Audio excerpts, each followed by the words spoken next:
Salut les filles, ça fait un certain temps que j'ai pas fait de vidéo, ça s'explique tout simplement parce que c'est la fin et je commence à être fatiguée, mais vraiment genre de plus en plus fatiguée.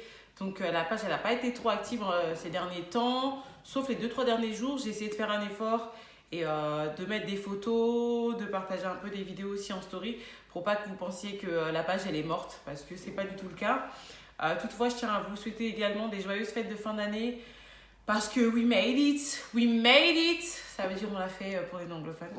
We made it, c'est la fin de l'année, il nous reste genre 2 3 jours avant que ce soit vraiment terminé 2019. Et là, on passe dans une nouvelle décennie quand même, New Decade. Il faut signaler que, pour moi, c'est pas pareil. C'est pas comme si genre on passait de 7 à 8 ou de 8 à 9.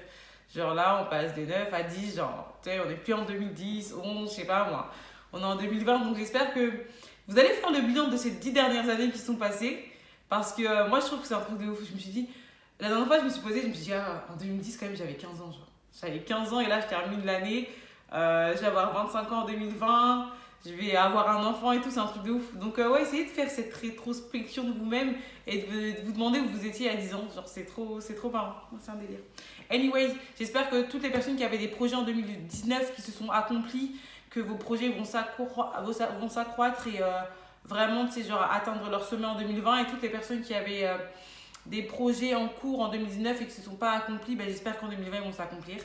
Comme ça, on part que sur des ondes positives, que sur du kiff, que sur tu vois, des good vibes. Et vraiment, faites de cette nouvelle décennie, genre votre décennie. Essayez de tout donner pour réussir, essayez de tout donner pour changer, pour, je sais pas, pour vivre votre meilleure vie et vous retrouver, genre. C'était ma petite intro, genre mon petit moment de motivation. Vraiment, je sais pas, je suis archi contente. On dirait ça se trouve, c'est parce que je vais devenir maman aussi. Mais je suis vraiment contente, je suis vraiment contente. Donc, félicitations à nous-mêmes, on l'a fait, we made it. Et on ne peut que être fiers de nous. Le sujet du jour, c'est. Bon, bref, c'était une petite parenthèse.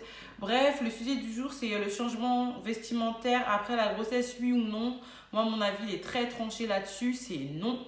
Parce que le fait d'être maman, en fait, ça change pas qui tu es. Pour moi, tu dois t'habiller selon ta personnalité. Si tu es quelqu'un de très extravagant, ben, le fait d'être maman, ça va pas te faire être moins extravagante. Euh, donc pourquoi changer de style vestimentaire? Après, quand on parle de style vestimentaire, on est d'accord, on parle d'un style de tous les jours, tu vois. Ta manière de t'habiller au quotidien. On parle pas de ta manière de t'habiller quand tu sors, quoique pourquoi on va l'aborder tout à l'heure, allez, pourquoi pas. Mais vraiment, moi, quand je parle de style vestimentaire, je parle vraiment de ton style, c'est la manière dont tu t'habilles au quotidien, ce que tu dégages aux autres, genre, tu vois. Moi, je sais que par exemple, à chaque fois que je regarde mes photos, je me dis, Victoria, tu t'habilles super facilement. Moi, je m'habille trop simplement. Dans le sens que des fois, je regarde des vidéos sur YouTube et je me dis, il y a des meufs qui arrivent à superposer leurs habits. Je sais pas si vous voyez. En mode, elle va mettre une chemise avec un pull, avec un blazer, avec une fourrure par-dessus et ça va faire super bien. Moi, tout ça, je suis pas apte. Je maîtrise pas cet art-là. Moi, je maîtrise l'art de je prends 2 pièces ensemble, je les rassemble et ça donne un truc, mouah, du gâteau, c'est mignon, c'est super sympa. Mais moi, tout ce qui est superposé des habits, déjà, tout ça, c'est des trucs que j'arrive pas à faire. Donc, c'est vraiment, moi, je parle de ces styles-là, en fait. Tu vois, ton style casual, en fait. Ton style de tous les jours avec lequel tu vas au travail ou avec lequel tu vas voir tes amis quand vous allez boire un verre. Voilà. Ça, pour moi, ça ne doit pas changer parce que tu deviens maman. Certes, tu deviens plus responsable, tu as plus de responsabilités parce que tu as un enfant à ta charge. Mais de là à aller dire je vais changer de style, en sachant que pour moi, c'est vraiment, cette expression est trop forte, changer de style. Je change de style. Mais avant de t'habiller, comment pour changer de style parce que tu es devenue maman? Je sais pas. Après, si tu t'habilles comme une post-bat des États-Unis, voilà, les meufs, elles peuvent être grand-mères, elles nous mettent des trucs de ouf, ok, mais je pense pas que la plupart des gens qui suivent cette page, ou même des vrais gens, on va dire, s'habillent comme ça. Hein. Ça m'étonnerait. Hein. Donc changer de style parce que tu deviens maman, non, absolument pas. Après, dans tout ce qui est sorti, ouais, c'est vrai que si tu avais l'habitude de t'habiller dans l'excès, vas-y, après, le sexy, c'est pas méchant, moi je trouve, quand il est bien dosé, faut pas tomber dans le vulgaire. C'est pas parce que tu deviens maman que tu peux plus mettre de shorts ou de décolleté, soyons sérieux. Soyons sérieux. C'est pas parce que tu deviens maman que tu peux plus mettre de shorts ou de décolleté ou que tu peux plus mettre des talons avec des shorts. Ça n'a pas de sens. Ça n'a pas de sens. Ça remet pas en valeur tes principes et ça remet pas en cause, excusez-moi, tes valeurs et tes principes parce que tu t'habilles comme ça. Ça n'a absolument rien à voir. Ça n'a rien à voir avec l'éducation que tu vas donner à ton enfant, tu vois ce que je veux dire?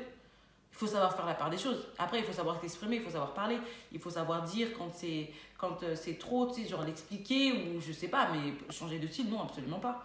Absolument pas. Après, j'aimerais bien avoir ce débat-là avec une personne qui pense que parce que tu deviens maman, tu dois changer de style. Non, je ne crois pas. Et j'espère pas, genre du moins genre, en 2020, tu t'habilles comme tu veux. Après, si tu dois changer de style parce que tu deviens maman, ça veut dire qu'à la base, tu as déjà une carence, ton style déjà ça va pas. Et c'est plus pour toi-même que tu dois changer de style, j'ai envie de dire, que plus parce que tu deviens maman, tu vois. Genre, si tu vois que la manière dont tu t'habilles, elle est pas respectable, si je puis dire, parce que c'est à ça qu'on pense hein, quand on dit changer de style parce que tu deviens maman, bah fais-le pour toi plus parce que fais-le plus pour toi que parce que tu vas avoir un enfant. Je sais pas si vous me comprenez. Genre. S'il y a un changement de style qui doit être effectué, ben, il doit se faire en fonction de toi, de ce que tu as compris, de ta personnalité qui a changé. Oui, mais parce que tu deviens maman, non, c'est pas une raison valable. C'est pas une raison valable. Like, si tu as un problème de style de base, ben, il va pas se détériorer parce que tu as un enfant, il va pas s'améliorer parce que tu as un enfant. Genre, vraiment, toi, à toi de te gérer, tu es un adulte responsable, change de style pour toi, genre. Et pas parce que tu deviens maman ou quoi. Non, moi je sais que j'arrêterai pas. Je vais pas forcément changer de style parce que je vais devenir maman, absolument pas. Après, moi j'aime bien m'habiller, j'aime bien les belles choses, j'aime bien les choses qui envoient, j'aime bien les choses aussi assez extravagantes, surtout quand je sors. Dans ma vie de tous les jours, comme je vous l'ai dit, moi je suis facile. Je prends ci et ça, et voilà. Ça match pas. Voilà, mais plus quand dans les sorties, je fais vraiment un effort sur la manière dont je m'habille.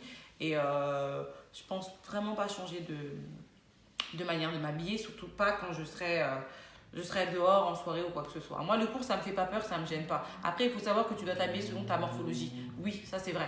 Tu veux pas être comme, je sais pas moi, vous voyez les cafards dans Melinda, comment ils sont super minces avec des gros ventres et tu mets un truc qui n'est absolument pas adapté et tu peux pas non plus avoir une, je sais pas, une carrure de camionneur et tu mets des trucs qui sont pas adaptés à ta morphologie. Là, c'est pas du jugement de la morsophobie, je sais pas si ça existe ce terme, mais contre les de la morsophobie ou de la grossophobie. C'est plus de la logique, tu vois. Si tu vois que ça va pas avec ta morphologie, force pas, laisse tomber, tu vas te faire juger, insulter. Toi-même, tu vas pas aimer. Si c'est pas dans ta morphologie, laisse tomber. C'est un faux combat. Si c'est pas dans ta morphologie, laisse tomber. Mais tout ça pour dire que, ouais, changement de style parce que tu es maman, non. Non, je suis contre à 1310%. Genre, sois toi-même. N'essaie pas d'effacer ta personnalité, de devenir quelqu'un d'autre et tout. Non, non, ne deviens pas un adulte, ne deviens pas un parent frustré. Tu vois, ne deviens pas un parent frustré. Et il y a des gens qui vont se dire, ouais, tu vas être frustré parce que tu changes de style vestimentaire. Ouais, franchement, ouais. Tu peux être frustré parce que tu changes de style vestimentaire, parce que les gens ils disent, ouais, tu devrais plus être. Non, non. Si ton style il fait pas de mal et que tu te retrouves et que ça va dans ta morphologie, ben change pas. Et voilà. Hein. Après, comme on a dit, on n'est pas dans les extrêmes. Ici, on n'est pas au State où les meufs elles mettent des trucs vraiment inappropriés. Non, non, on va se calmer, on est en France. Hein. Donc, franchement, ton style, il casse pas trois pattes à un canard, on va se le dire. Donc voilà, mes prochaines vidéos, très rapides celle-là, hein. Franchement je vais commencer à faire des vidéos rapides. Prochaine vidéo, je sais pas si vous avez remarqué ce phénomène en ce moment, sur les réseaux, sur YouTube et tout, la tendance c'est les mélodrames psychodrames. En mode à qui aura l'histoire qui va faire le plus chialer dans les chaumières, à qui aura l'histoire la plus glauque, la plus sombre, la plus désespérée, j'en peux plus, je sais pas ce que vous en pensez, mais ça devient vraiment exagéré, ça devient malsain. Et le pire c'est que les gens adorent. Non. Plus tu vas raconter l'histoire la plus triste, la plus sombre, la plus, je sais pas moi, dévastatrice, plus tu vas avoir de vues. Donc je me demande au final si c'est les youtubeurs et youtubeuses qui deviennent fous ou si c'est le public genre qui devient un peu fou. En sachant que internet maintenant pour moi c'est devenu une thérapie, t'as plus besoin d'avoir de psy, hein. Tu vas sur YouTube, tu racontes ta petite vie, tout le monde te met son petit commentaire alarmant là où ça chiale, non, non franchement et tu te sens mieux. Donc je sais pas, je trouve que ça a des bons côtés et comme des mauvais côtés, donc je sais pas si je ferai une vidéo pour parler de ça parce que c'est un sujet vraiment que je trouve vraiment aberrant. Genre. Maintenant sur YouTube, tu peux raconter tout et n'importe quoi, mais vraiment des trucs sombres, comme des trucs sombres, tu vas les raconter au KLM pour que les gens de YouTube que tu n'as jamais vus, genre, je sais pas, quelle aide tu comptes obtenir de cette personne-là. Bref, on verra si on fait une vidéo là-dessus ou pas. De toute façon, ici, c'est que de la positivité, pas de négativité, pas de mauvaises ondes, donc je pense pas.